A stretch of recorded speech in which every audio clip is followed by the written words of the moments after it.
People love to say it's just words, but words aren't just words when they're used to tear people down. Verbal abuse is violence in communication. It hurts, it humiliates, and it conditions you to live in fear, and it destroys your self worth, and it never leaves a mark.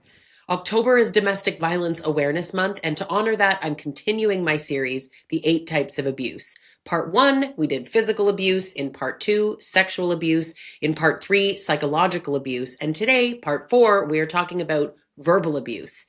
The obvious, the subtle, the insidious ways that men use words as weapons. And if you've ever wondered, am I just too sensitive? Stick with me, because by the end of this video, you're going to see exactly how verbal abuse works and why it's not about being sensitive, it's about being targeted.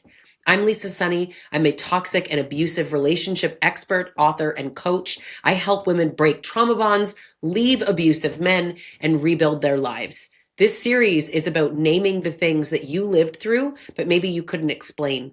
So hit subscribe, because I don't want you to miss the rest of the series, because once you see it, you can't unsee it. Verbal abuse is any use of words or tone to belittle, intimidate, or control you. It's not about a communication style, right? It's about the intent.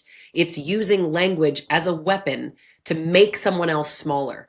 Now, the obvious forms can kind of be easy to spot, right? The insults, you're worthless, you're a B word, you're nothing without me. The yelling, the screaming during fights when the volume itself is meant to scare you. Then there's the direct threats, right? You'll regret this, or I'll ruin you. The public humiliation, right? Those little sharp jokes that land like a knife and everyone else laughs and you sit there and you try not to cry. But verbal abuse isn't just about blow-ups and name calling. There's also this really subtle, insidious form that just wears you down piece by piece. It's like he makes a joke or a cruel comment and he's like, I was just joking. It's not a joke. It's abuse with a laugh track. Or he uses sarcasm, and I don't mean that playful kind. I mean the kind where you're always the punchline, interrupting you mid-sentence when you try to talk, talking over you until you just give up. It's not even rudeness, it's silencing. And over time, it works. You stop speaking because you already know he's not going to let you finish. There's nitpicking, right? That like constantly correcting how you talk, how you cook, how you drive, how you sit. It's framed as helping or just being honest. Mine always used to say, you can't get mad at me for being honest. Yes, I can. And who said it's honest? It's a subjective opinion. The whole point here is to wear down your confidence. Minimizing and invalidating are huge ones. You bring up a concern and he's like, you're overreacting. You share your feelings and he's like, come on, it's not a big deal. What he's really saying is, your reality doesn't matter. And then there are the comparisons. Other women wouldn't complain about this. My ex never got mad about this. So-and-so's wife doesn't nag like you. Comparisons are verbal abuse because they can pit you against this imaginary standard that you can never meet. And oh my goodness, one of the most damaging forms of verbal abuse isn't even loud. It's silence, the silent treatment. Refusing to answer questions, withholding words, affection, acknowledgement. He's cold, punishing, completely silent. But it's meant to make you beg and chase and squirm. And it is just as violent as screaming at you, but it looks calm. And calmness is often his weapon. Overall, listen, abuse is not black and white. There's a lot of nuance. There's a lot of overlap. Some of this is psychological abuse, emotional abuse, verbal abuse. It's not all the same thing, but there's a lot of overlap. Here are some really covert verbal tricks that most people do not even notice, but they do leave your head spinning in circles, okay? He twists your words back on you. Oh, so what you're saying is, you think I'm a terrible husband. Wow. And now suddenly you're defending something you never said. Now, as an aside, that is a straw man argument, and those are really effective because it changes what you said, and then you're defending yourself. Or he changes the argument mid-conversation, like you thought that you were talking about bills, but now you're defending how you're always a nag. He deliberately misinterprets you, so you're always clarifying and explaining and defending, keeps you on your toes. He mocks you by repeating your words back in like a whiny, stupid little voice. Or he uses condescension like you're a child. Calm down, sweetie. You don't even know what you're talking about. None of these things leave bruises, but they make you feel crazy and they make you completely doubt yourself. Now, public verbal abuse is a whole other layer, right? He makes a cutting joke about you in front of friends. He tells stories about you with all these humiliating details, and he knows you can't defend yourself without looking uptight or ruining the mood. He knows you feel like you need to laugh at yourself. He talks over you at dinner parties or hanging out with friends so you look foolish or feel stupid. And everybody laughs along, and you sit there feeling irrelevant or exposed or small. That's not banter. It's actually just abuse with an audience, and they won't even know what they're seeing or what they're hearing. And honestly, most people aren't even going to call a man out who's being directly verbally abusive. So they definitely are not going to call it out when it's subtle. Here's what this feels like when you're actually living it. You start walking on eggshells, not just about what you do, but actually about what you say. You find yourself rehearsing conversations in your head before you even have them. You plan for the best time to have the conversation, even though, like, it's never a good time. You avoid certain topics completely. You stop sharing your feelings. Why on earth would you hand him more ammunition? So you just lose your voice. And maybe not literally, but in the sense that speaking up to this kind of man, it's actually pointless and it can often be dangerous. And here's the thing.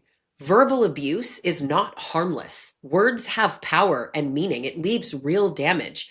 Research shows that verbal aggression in a relationship is actually strongly linked to anxiety, depression, and PTSD. And it's also one of the biggest predictors of physical violence later in the relationship, right? The words come first, the escalation follows. Abuse is progressive. And the impact is everywhere. You start apologizing before every sentence just to kind of soften it, right? This is how women actually get themselves in like the sorry to follow up, but so you preface conversations with like, I don't want to sound stupid, but is it okay if we talk later? You see how the body language changes, the tone changes? You do this because you expect to be mocked, dismissed, ignored. Your voice is quieter, your answers get shorter, and you're like checking his reaction before you respond to other people. That's what living in verbal abuse actually does. It changes the way that you move in the world. But because there's no bruises, society minimizes it. People say every couple fights, or like, he was just joking, don't take it so seriously. Courts will dismiss it because you can't hand them a photograph of your hurt feelings. Let me give you some examples of what it sounds like in an everyday relationship where the abuse is kind of hidden but right in plain sight. You tell him something that matters to you, and he says, "You're so crazy. Why do you always make such a big deal out of nothing?" He acts like he's giving you feedback, right? But it's not feedback, it's abuse. If you disagree on something small, and let's say he explodes, right? "You're so effing stupid. Why do I even talk to you?" We act like, oh, he's just in a bad mood. That's anger. That's abuse. You show hurt after he insults you, and maybe he kind of smirks. "Wow, you can't even take a joke. No wonder no one likes you." That's not teasing, it's abuse. He constantly compares you to somebody else, right? "My ex never complained like you do." Or he goes silent for days. He refuses to acknowledge your existence until you apologize for something you didn't even do. You think he's just cooling off? That's abuse. He's just an avoidant. That's abuse. An avoidant might say, "Ooh, I'm really finding myself angry. I need 24 hours to calm down. I need 12 hours to calm down. I need to go take a 20-minute walk, and then let's continue this conversation." Days long silence is abuse. He's trying to punish you. The man behind this, right? He's not angry or hot headed. He didn't lose control. He's not bad at communication. He's not traumatized. He knows exactly what he's doing. He knows which insults cut you the deepest. He studied you. You think he just stumbles into the most painful things that anyone's ever said to you? He knows how to humiliate you just enough in public that you'll smile through it. And he can deny the intent later or laugh it off and call you dramatic. Or say, "You didn't say anything in the moment," even though you couldn't have said anything in the moment. He knows that silence hurts you more than yelling because it leaves you chasing him for these little scraps. And then he tells himself that he's a good guy because clearly you want to be here, right? If you're the one chasing him.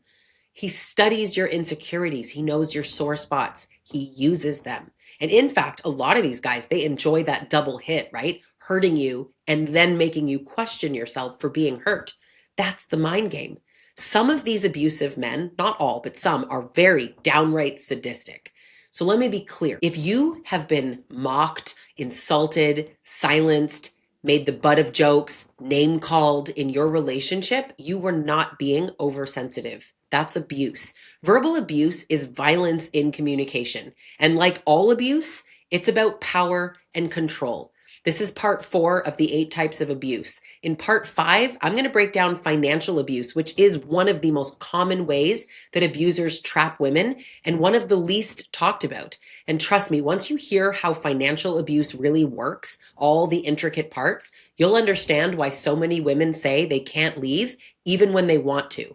And I'm not sharing what you already know. I'm going to go deeper and tell you a lot about forms of financial abuse that nobody talks about. There is one in particular that makes victims not even know that it's happening. So subscribe now so you don't miss it. And if this resonated, share it and leave a comment, because every time someone says it's just words, they're helping abusers hide.